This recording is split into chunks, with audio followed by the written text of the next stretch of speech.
Uh-oh, sneak peek. That's the K8 from King. Whoop, whoop. Oh, jeez Louise, man. That's the K8 from King Bowling. Be doing a full review on it soon. So far, pretty impressive with the scan tool. It might even surpass my Phoenix Light 2. But we're gonna see. I gotta finish setting it up. I can't just go by feel and looks. I gotta see how it actually performs in the shop. Which, that's what we're really here for, a day in the shop with Jimmy, the really old master mechanic. Actually, my ASCs are expired now, so I'm just a mechanic. I gotta retake the tests. I keep reminding him about it, but there's a lot going on. They fired Frankie yesterday, which is kind of a shame. Super nice guy, really like him, but he struggles. You know, we get a lot of wrong parts and things like that. So we need to, we're gonna try another guy. I think the new guy starts today, actually. Supposed to have a meeting about the whole situation.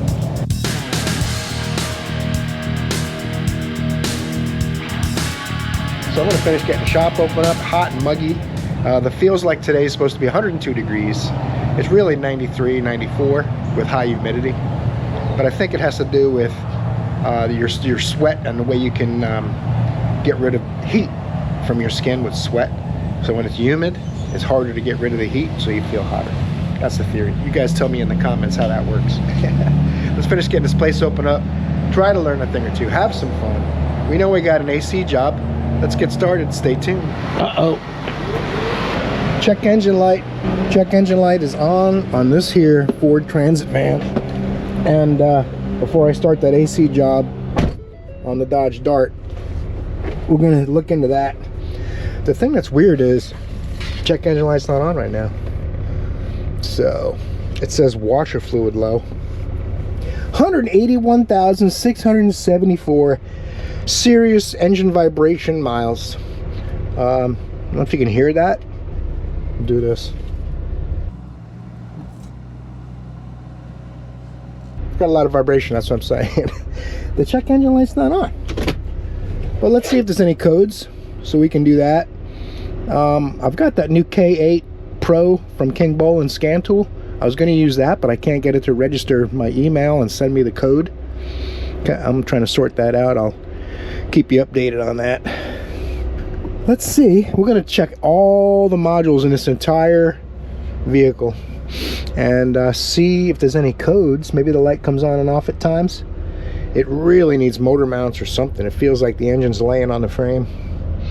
Could be something's touching that someone messed with. I don't know. We got a new service manager. I think they said his name was Joe. Seems like a cool guy. He's got his notepad and he's making notes about a lot of stuff. So hopefully that all works out. He seems very motivated. I find that in this business, oh, PCM1 code. I find in this business that the honeymoon is always a pleasurable period. But when the honeymoon ends, then you find out how things are really going to go, which is about 30 to 90 days. So we'll see. Catalyst efficiency less than threshold, bank 2. Very common on these things. As a matter of fact, a viewer was going to bring us his transit van for cats. He already had it diagnosed, and we gave him a price. He's made an appointment and didn't show up. But these things go through cats pretty regular, especially with that kind of mileage. That's pretty cut and dry. We can bring him some data and take a look, though. Let's do that. Let's go into PCM. I'll bring up left and right bank O2s front and rear. That the computer gets upset. Boom, you're going to get that light glowing, and you're going to get the sunburn on your knuckles like you were just on a cruise. Although I didn't get much sun. Data stream. I might edit some of the rambling down. There's a lot going on, so got some new pliers. Okay, I had a hard time finding the front O2 sensors for both banks, but these are the rear O2 sensors for both banks. Now, you'll notice that the bank 2 sensor 2, which is the orange one, it shows just a little more activity than the blue one. I'm going to bring it up to speed, get the cats a little warm. They're already pretty warm, but we'll get them warmer. We'll see what happens with that after they get good and hot. Now it's best to have the front O2s up with the rear, and you'll see the fronts are doing a lot more dancing. I'm not seeing much variation left. As a matter of fact, the bank 1 cat went down quite a bit. You see these blue lines, how far they dropped. All that's showing is when the engine speed changes, you're going to get a lean or rich change in the exhaust temporarily, and then it should correct. But the activity here, if you look, the blue one is bank 1. It actually looks more active than bank 2. Let's see its ability to hold oxygen by pumping the gas a little bit, or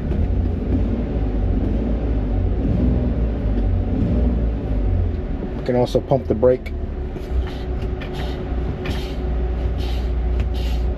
Should lean things out. I'm not seeing any problem with it right now. That's kind of strange. It probably is an intermittent issue, I would guess. Usually cats are pretty cut and dry. When one of them goes bad, it's not going to recover. Sometimes they can get contaminated, and then if it burns off the contamination, everything's going to be hunky-dory. I might have to take this for a drive out on the road and see if these graphs do the same thing they're doing now. It looks to me actually like bank 1 is more active than bank 2, but it flagged a code for bank 2. Usually when I do these anyway, you replace the whole assembly with both cats. It's all one piece from the factory. So I'm going to let them know what I've seen so far and tell them I got to take it for a drive, and then we'll come back to it. I know my parts just came in for the AC job. I really would like to get that done. So we got a few things going on here. We're going to revisit this one once I talk to them up front. Well, this transit van, valve covers leaking and stuff. I'm looking at the customer history here. We've given them estimates for the cats like 3 times, and every few months they bring it back for check engine lights on. Yeah, you need cats. Then we clear the code, and a few months later, check engine lights on. Yeah, you need cats, and they decline it every time. So that was easy.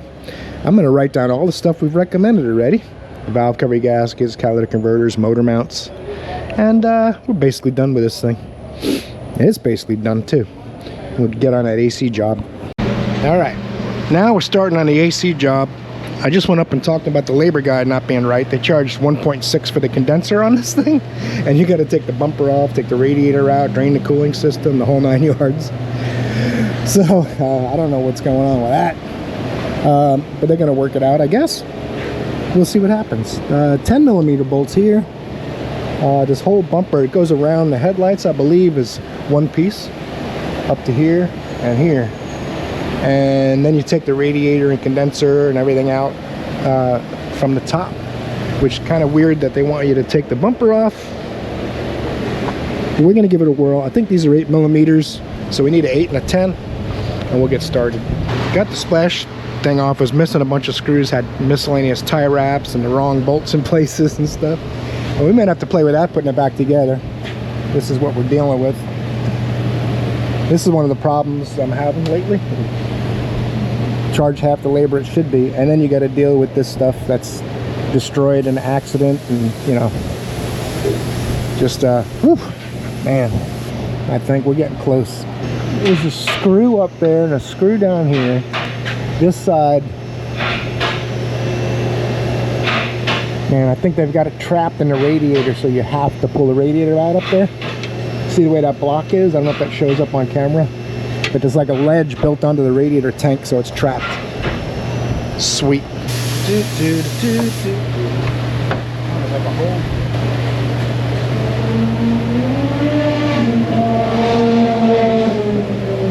There's some gearings, bruh. Gotta double check. It feels like there's a bolt in there, but the labor guy hopefully will show me. Supposed to just pull up on it and the tabs release. Felt like it was going to break, and it looks like it's already broken on this side, and this is already broken. Looks like someone just put this radiator in, so that explains some of it. All right, let's keep going. I think they might have glued this side in over here.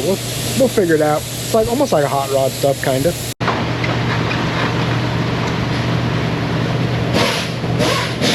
There's a grill shutter connector I got to get down there.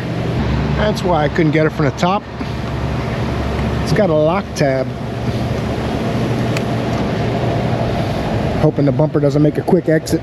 Nothing's holding it, just luck.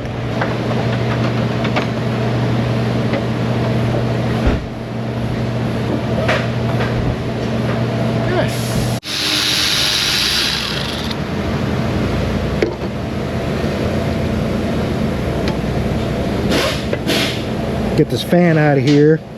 2 radiator hoses. And we should be able to lift it out. This is manual transmission, so there's no cooler lines. Fast and furious, broski. That's like the 5th one this morning. They're hauling the mail today. I pulled this upper radiator hose off and no coolant came out. But I haven't drained it yet. So that's not a good sign. I'm not feeling too good about that whole thing. This is a modern day hot rod. I'm starting to get that vibe for sure. What are you gonna do, man? What are you gonna do? Lower hose is a clip. Oh, I had moved this over to the side assuming coolant might come out. We got real problems if coolant doesn't come out of this side.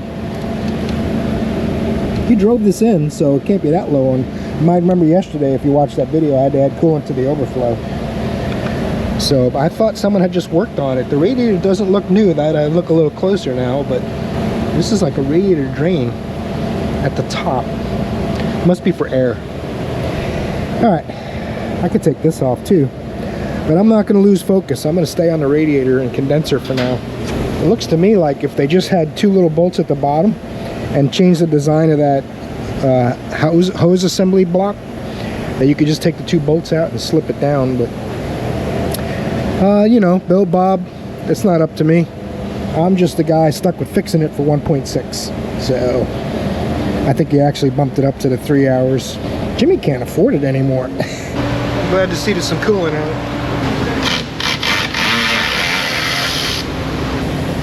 This car has a definite Fiat vibe to it. Any Fiat guys know what I'm talking about? Torque screws holding a plastic cap on to trap the radiator.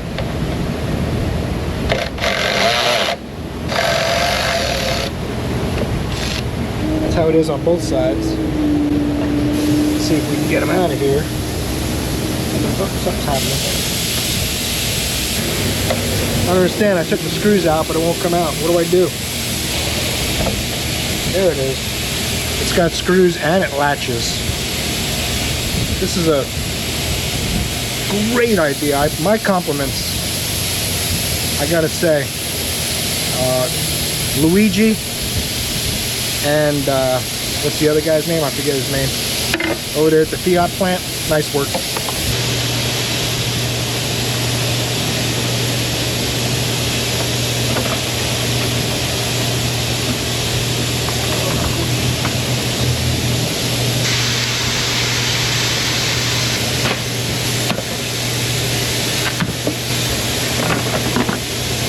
Let's go see if it's the right one. Looks right to me. Proceed as directed. Sorry, the compressors are running right now.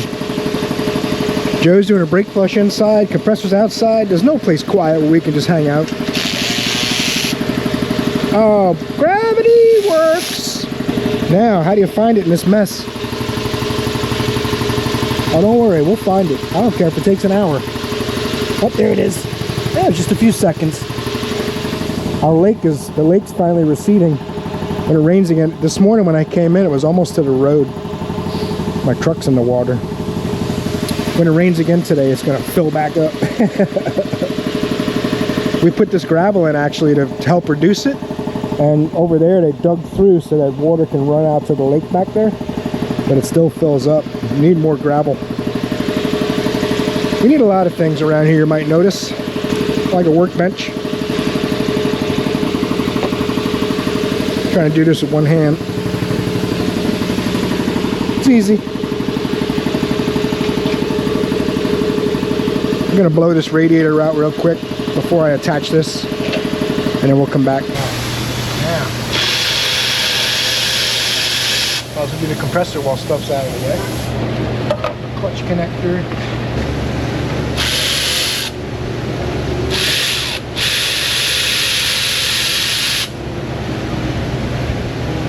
Got to get a different 13 for the bottom.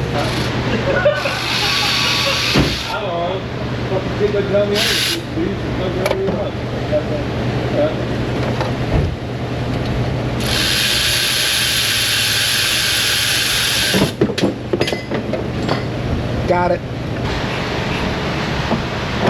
Uh-oh.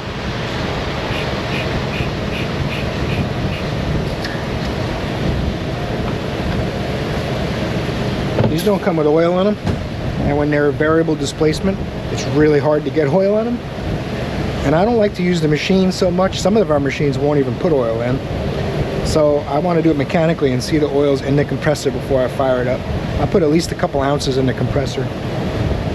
Just makes me feel better. You guys, if you've seen the videos, I'll usually put lines on here to at least give you a reference of how I do it, but normally I don't even put the lines, I just visually, because I know this is about 4 ounces left. This is an 8-ounce bottle. So that's how I determine it. It's not exact science to within a couple of grams. You get it close, you're in good shape.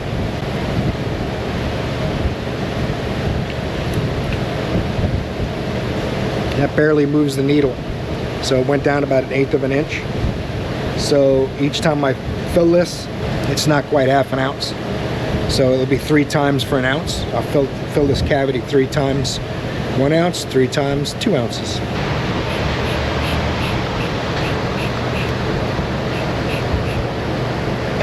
That's the last one. And then I'll put about 1 ounce in the condenser. This thing should be good to go. Nothing's going dry. That hurts. Yeah, there's tons of room in here now without that pesky radiator in my way. A little coolant on the arm, never hurt anybody. Don't worry about that. Put that here so it won't keep fighting me.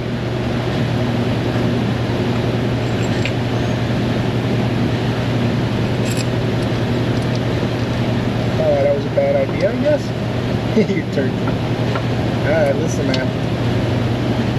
Trying to amaze everyone with my brilliance. It's not going that smooth.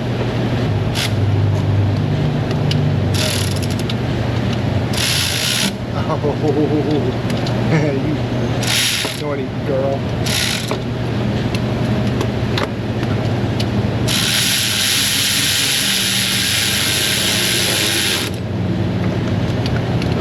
There you go. How do you like that?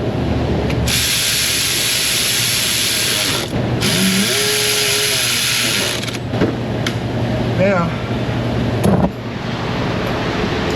serpentine belt.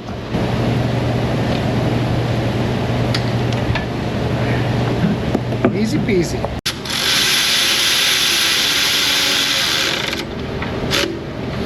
We got new washer gaskets on there.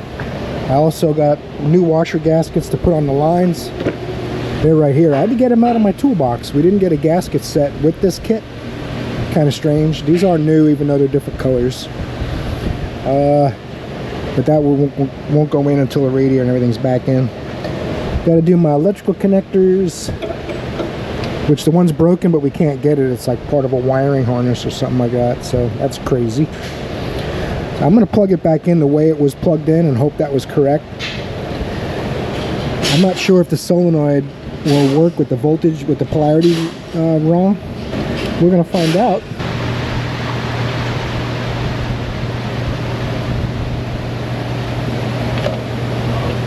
Yep.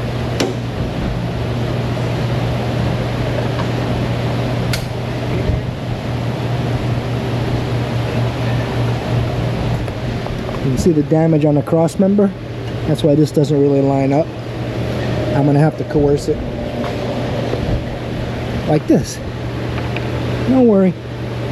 That's how it came out. It was a little rough to get it out. It'll go. These look the same left and right. So I kept them in order anyway. This one from the driver's side. For some reason it makes me feel better. I don't know. A few screws. This thing will be good as new. Boy, I hope there's nothing else going on and it works when we're done. That would be cool.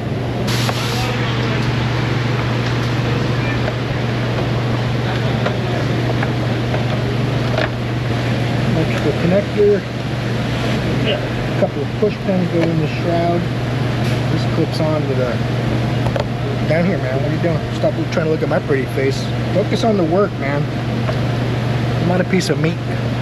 There are flats on this hose so it doesn't turn. But they are 2 separate pieces.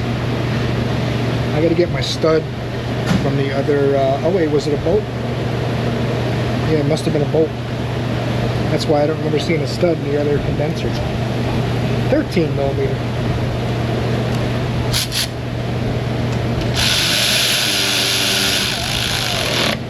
Uh-oh, that tweaked it a little bit, didn't it? Aluminum's pretty forgiving, we'll be alright. I'm gonna get the bumper back on there, but it's gonna go on way quicker than it comes off. Now I can hook the machine up, start the process of evac and recharge with 1234 YF, which is pretty time consuming. All right, vacuum down, passed the leak test, gave me some refrigerant. Now it's gonna finish giving me refrigerant since I said I didn't find any leaks either. You didn't find any, I didn't find any. Can I have my refrigerant, please? So there it goes. I'm gonna be firing this thing up shortly. I buttoned up the bottom valance without filming that. You saw it coming off. It was all tie wrapped. I found some screws, got it attached a little better, like I always do. How I would want it done if someone was working on my car for me. It only cost me a little extra time, but we'll be all right. Let's let this finish up. We'll fire this thing up. All right, let's see how this goes. And watch our gauge up front. If you can see that, it's going to be really tiny, but we'll be able to see if it's doing something.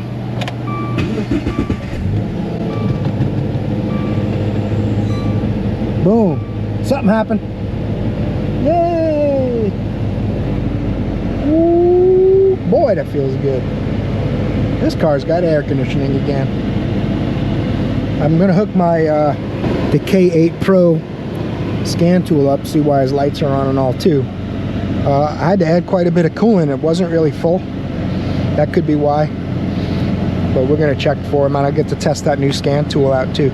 I'll show you guys. It'll be in the day in the shop, and I'll have a dedicated video on that scan tool. So far it's looking pretty good, so let's grab it. You want to see the pressures up close? I heard you. That's nice. I'm shooting a video for that scan tool at the same time I'm doing my day in the shop. So we're jumping around a little bit, but we'll get it sorted out. AC is nice and cold. We're gonna let this thing heat cycle. Then I'll let it cool down while I go to lunch. Come back and make sure that coolant level's still good. And I think we're gonna be good. So far, wonderful. Oh boy.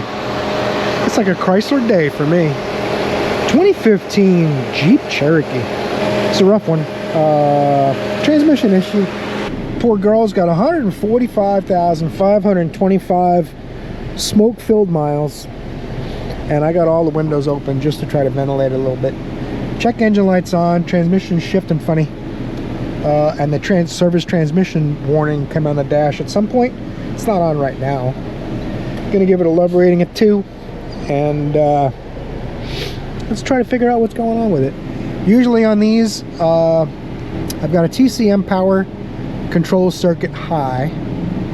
I've got a CAN bus code, but what happens is if you get any kind of communication issues from a computer on board that's on the CAN bus, if any of them send erroneous information or stop communicating temporarily, you'll get this code. This could be a separate problem, but most likely it means something didn't make sense. So there's probably a problem on the CAN bus, but it's actually probably a problem that's not anything to do with the CAN bus. What we'll do is we'll bring up some data PIDs. I'm going to go through and pick everything that has to do with the module getting power and ground. Any data PID that might have something to do with that. And we'll see if we can duplicate the concern. Drive mode request fail status. So electrical failure, ignition status, electrical state. Some of these PIDs might not do us any good. Some might help us short. Normally on these it's going to be either the module and the transmission, something to do with the TIPM. Very rare cases, a wiring connection or something like that, but that's pretty rare honestly, unless the car's been wrecked or something. This car is also from up north. You can see where it's starting to rust on the edges of the hood and stuff like that. A lot of corrosion in the engine compartment. Wheel speed, we don't need to look at that. They wouldn't set a module code if we had wheel speed. The check engine light is on because it lost vehicle speed but that comes from the transmission control module. So the ECM's only mad that the TCM didn't tell it how fast we were going. So I think that's some good data PIDs. Let's just see. That's our voltage. Looks really good. 14 volts. Drive mode request 3. Not sure what that means. Fail status false. Failure no no no. Ignition on. Switch open, switch open, switch closed. Let's put it in gear and we'll watch these data, see what they do. L4 in reverse. L4 open in drive. Neutral, 3 of them are open. Reverse, 4 is closed and the other 3 are open. So that's just showing you how the TCM is looking at the shifter position and controlling solenoids in the transmission based on the input. So it's telling you how it's moving those solenoids to match what you're doing with the shifter. That's all working. If I drive, this will read too. I want this to say miles. I do have to change my time still. Maybe I'll do that. I'll go to Imperial, Eastern Standard Time. Let's go home. Settings. Let's see here. Settings. Screen off time. I like 15 minutes myself, but if you don't have the option, you can go 20 minutes. I want to go to Imperial. Time format 12 hours. I like time zone. I need to go to, I want Atlantic. I'm already Atlantic, South Georgia. Oh, that must be like not the US Georgia. Well, if I can't find, oh, here we are, America. America. Argentina, Barbados, Chicago, Costa Rica, Denver, Godfab, Manas, Mexico City, New York. That's the one I want. Now it shows the correct time, 2:34. It's easy. No need to panic. Right back to where I was, which is pretty cool. Some scanners, you have to go back in, talk to the car again, start over. Didn't do that. Lost speed control message. That's because the TCM was offline momentarily. So now my next step in the diagnosis would be to pull up a wiring diagram of some sort, find out if there's a relay or a fuse in the fuse panel or TIPM, totally integrated power module. That's what Chrysler and Jeep uses. That will send power out to the module in the transmission to help it stay awake, and this means it didn't stay awake. So we'll pull up a wiring diagram, finish our diagnosis, but we got a pretty good idea of some more capabilities for this scan tool. I want to see the fault code freeze frame data. 0 miles, 145, 186. So 300 or 400 miles ago. Closed loop bank 1 true. It's a 4-cylinder, so this is 7 pages, so you can keep scrolling. Fuel trims were all good when it happened. Engine was hot. Brake switch was off. This is something good to do if you have to duplicate the problem to try to sort out your issue. The freeze frame data is going to tell you cold, hot, going down the road, idling. You have a really good idea of how to duplicate the problem, or at least increase your odds of recreating the problem. 25% load. Catalyst 860 degrees. Manifold air temp, air charge temp minus. That's like something not plugged in, although this one reads 136. That's interesting. Something to note. Cooled EGR temp. Might be a problem, might not be. We just have to put it in our notebook. Let's go back, pull that wiring diagram, see if we can find out if it's getting power. Right now it shows that it is. If I go into the TCM, right here, data stream, that battery voltage PID, that's that right there. So it's got good power. It still has the code, so it must be an intermittent problem. I'm going to look for service bulletins and get a wiring diagram. We'll come back. This is the flow chart for that code, P0887. Basically what's happening is pressure solenoids are getting commanded to do things, and they're not doing it. They control the clutches in the transmission, just like if a person's shifting, the transmission's computer's doing that for you. Automatic. So I've got all the shift solenoids that I could find. We'll look at the data for those, and they're all varying. This one looks a little high, this one looks low. Current is what we're looking at there. Let's see if there's other ones. Let's unselect those. Let's go into special functions. TCM, check VIN, reset ECU, valve body, solenoid learn. I don't think I want to do that because if the solenoids aren't working, it may affect other solenoids. Let me start it up. Get the AC working so we'll be comfortable. Let's see what we got here for solenoid data. That's what I really want to see. No failures. Unselect. We're just poking around, seeing what kind of data we can find that might, from what everything I'm seeing in the service bulletins and in the fixes from other mechanics on Identifix, 100% of them are transmission control modules, which if it's not the power to it, which would, if the power going to the TCM was the problem, it would affect all the solenoids. This code means one of the solenoids isn't doing what it's supposed to, so when it commands it, the solenoid's open, so it doesn't see a change in state, so it flags this code. If it was a problem with power going to it, like I was thinking tip them originally, if it was a problem with that, it would be a different code. It wouldn't be just for a particular solenoid not working. So kind of one of those things where it's going to be pretty cut and dry, but I want to see if we can prove it out. 0, 50, 50, 295, very specific current. Let's put it in gear and see what changes. Reverse. Neutral. Drive. Oop, that one changed. I was worried about it showing 0. So F and A have the same readings. B, C, and E have the same readings. Reverse. Park. I know C never changes. That's interesting. We could put it in graph and we could combine. I'm not sure how many this scan tool will let us combine. Looks like 4. Let's move some things around. You can watch on the graph how everything changes. Give it a second. Back to neutral. Back to reverse. Man, those motor mounts are terrible. Back to park. Now you can see why I like the graph versus a data PID.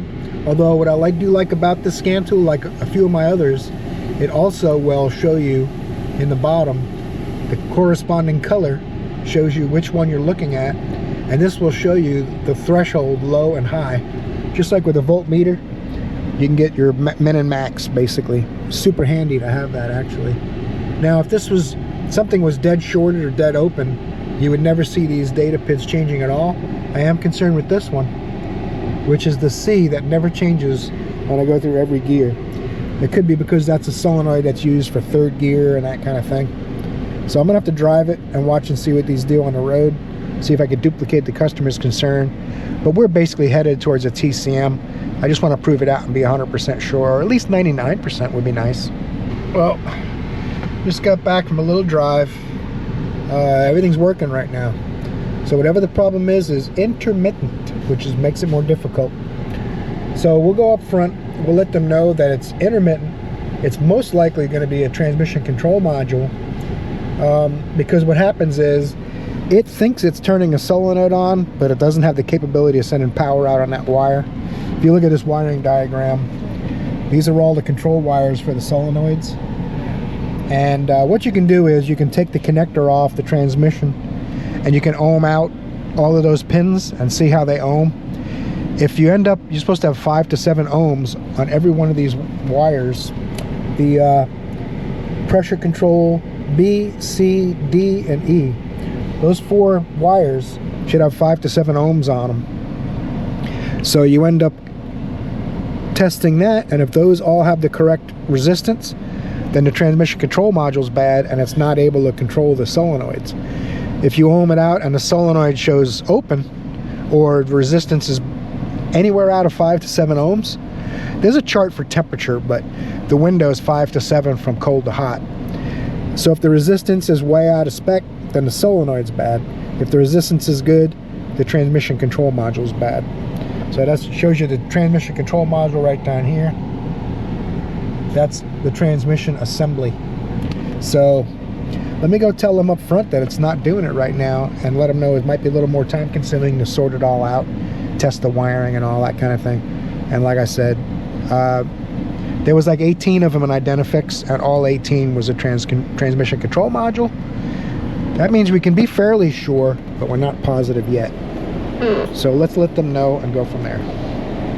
We don't like to guess unless we don't have a choice.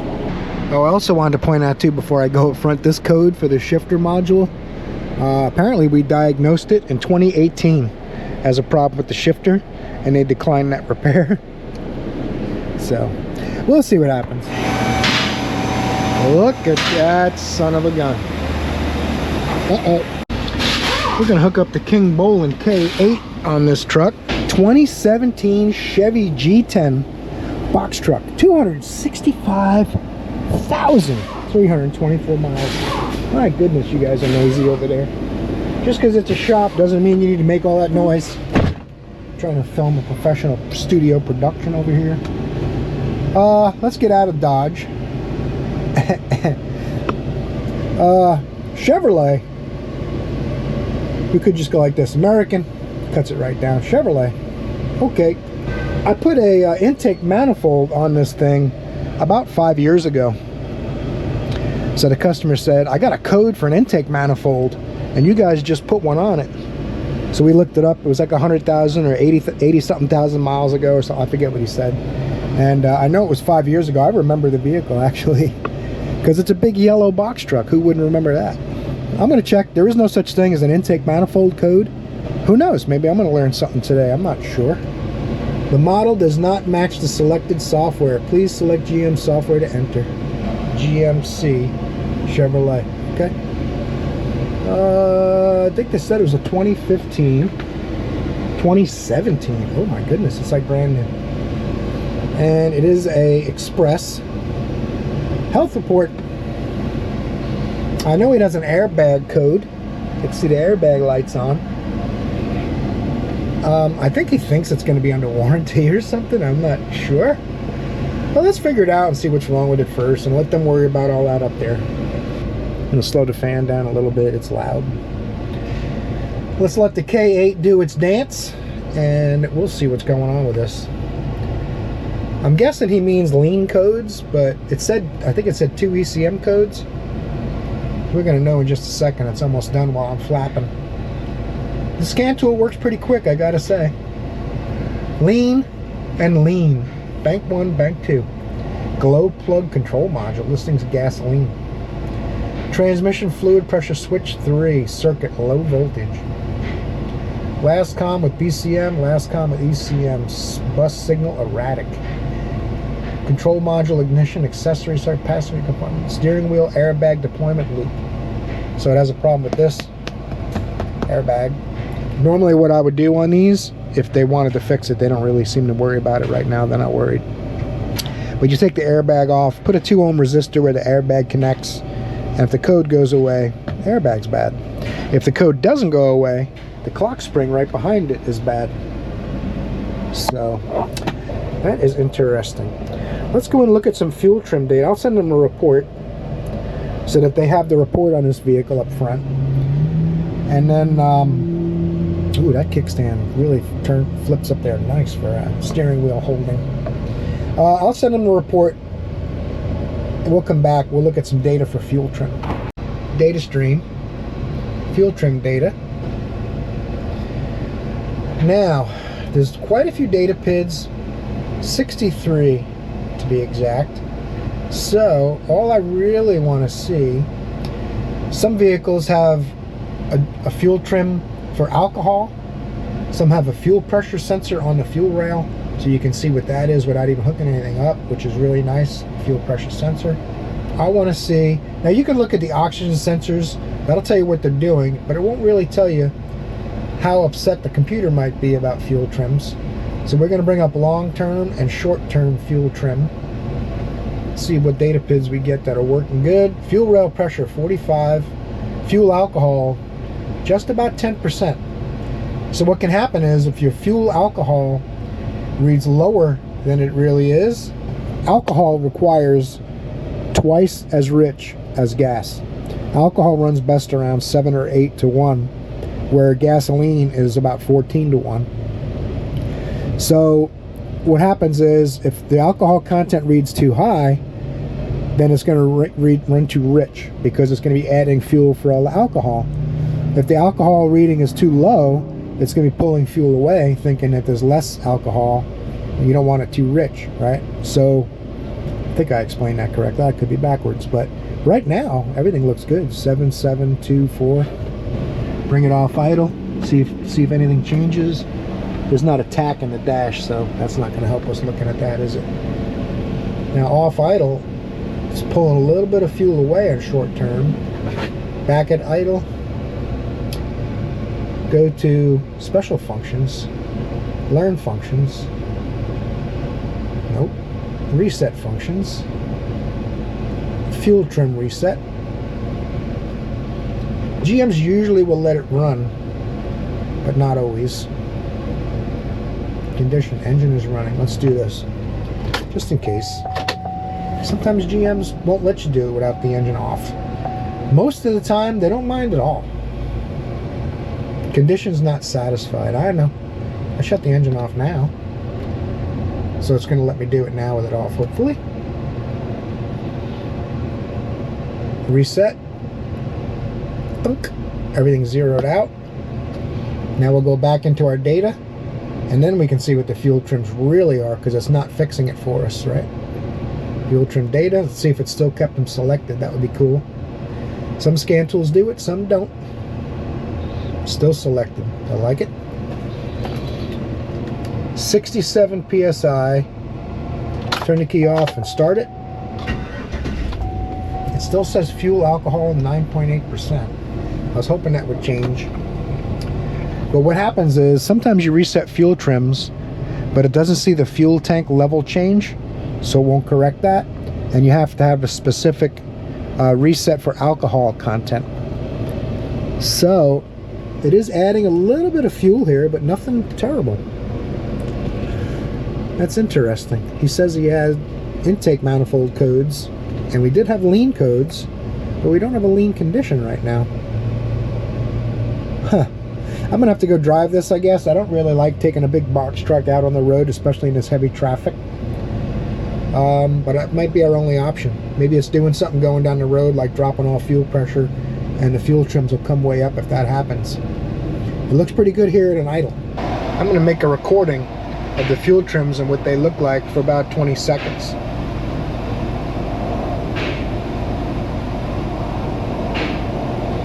Now I can save that, have it in my files for future reference if I need it. Now the new one? Yeah. How's it going so far? Good. If the manifold gaskets were leaking, bringing it off idle would correct the fuel trim. I'll look up the fuel pressure specs for this thing.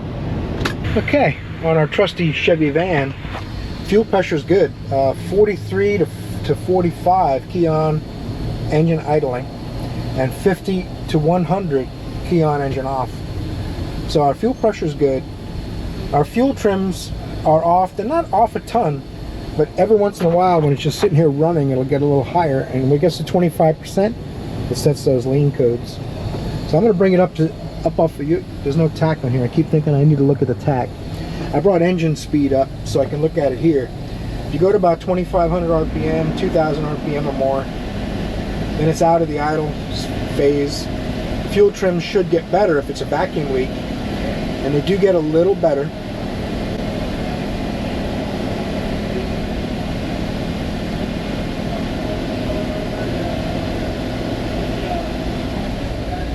But I'm not seeing any real bad vacuum leaks or anything as far as visually. We're gonna have to get permission to take this engine cover off. I'm suspecting something's going on with like the valve cover or PCV valve type of thing. Someone's done a bunch of work on it. It's got a new water pump. Someone's got to put a mass airflow sensor in it, and it looks like they cut part of the plastic off the top of the mass airflow, trying to get a better connection or something. Full disclosure, I put a mass airflow sensor in it because I had one in my toolbox. I plugged it in, no change. So it's nothing to do with that. So I think tomorrow we're going to get permission to take this engine cover off and dig a little deeper into this thing. I got to get at least another half hour or so labor to get into that. I've already spent almost my hour on it anyway. So we will see. Servicio Bolsa Air.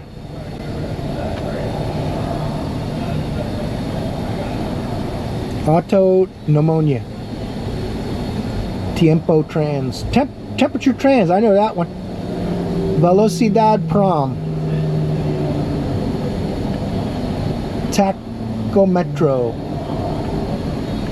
Cool. I'm learning Espanoli. All right.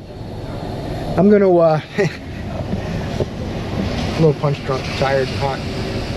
I'm gonna talk to him about this van, and we're gonna continue on it tomorrow. If he wants to take the engine cover off and dig a little deeper, it's something that if it was a regular customer, I probably would do all that and keep digging. But when they've had a whole bunch of work done somewhere else and they came back because they think something we did 5 years ago is under warranty, it doesn't really motivate me to go much further without making sure I'm going to get compensated. Hope that makes sense to those of you who aren't mechanics, but when I'm paid for what I do, I'm a lot more motivated with a loyal customer than I am with someone who only comes in when they think something's going to be free. That's just how it works. And if they think something's going to be free and they're a regular customer, they get treated just like a regular customer would. I hope I'm explaining that right. So that's what we're going to end today's video. We got Fast and Furious dump trucks going by. Oh, sod, bring it to my house. I gotta sod my lawn about every 3 years, it seems like. Anyway, thanks for watching, guys. We're gonna start closing up the shop in a few minutes. I gotta pull this thing around back in the grass, and we might continue on it tomorrow. We'll see. Torque the like button before you head out if you got anything from today's video. Check out the Amazon store if you're interested in some of these things I used in the video. And most important thing, hope I see you in another video, because you're awesome.